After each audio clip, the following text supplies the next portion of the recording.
Nouveauté suivante, l'extraction de données. Alors l'extraction de données va nous permettre en fait d'extraire différentes propriétés de différents objets du dessin. Donc pour ça, on va aller dans l'onglet Insérer et on va trouver complètement au bout extraction de données ici. Alors cette extraction va extraire, comme je vous le disais, des données dans un tableau qui pourrait être un tableau Excel ou un tableau ZWCAD.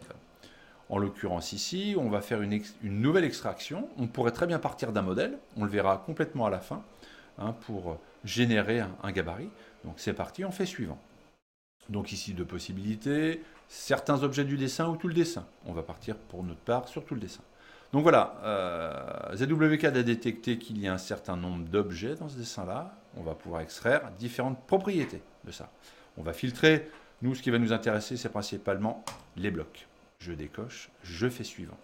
Donc voilà ce qu'on va pouvoir récupérer de tous les blocs. En l'occurrence ici, les propriétés géométriques ne m'intéressent pas, l'échelle et la position. Diverses ne va pas m'intéresser. Par contre, ici, vous voyez, les attributs, ça va m'intéresser. Je vais extraire les données d'attributs.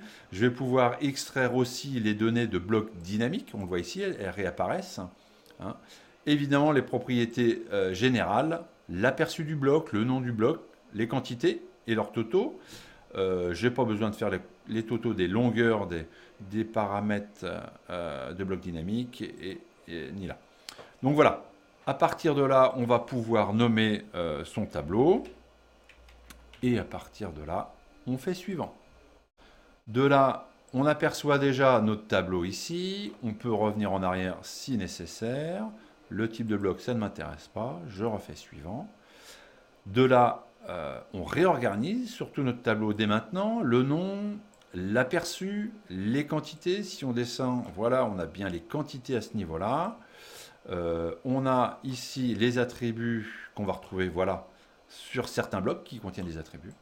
Et les paramètres ici de blocs dynamiques qui sont ici.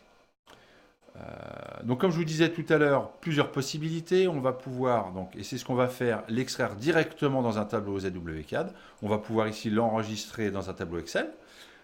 Ou depuis cette configuration-là, justement, générer un gabarit. Ce dont je vous disais au départ. On va enregistrer un fichier ZEX qu'on pourra ensuite réutiliser. Donc pour ma part, je vais cliquer ici. Je vais positionner mon tableau et je fais terminer. Voilà mon tableau avec le nom, les aperçus des blocs ici, et surtout ici, regardez, la quantité. Et donc on retrouve, pour certains blocs, des propriétés de repères, de numéros, de blocs, les paramètres ici de dynamisme des blocs. Donc voilà, donc quelque chose qui est quand même qui est bien intéressant pour pouvoir renseigner, donner un peu plus de valeur ajoutée à votre dessin.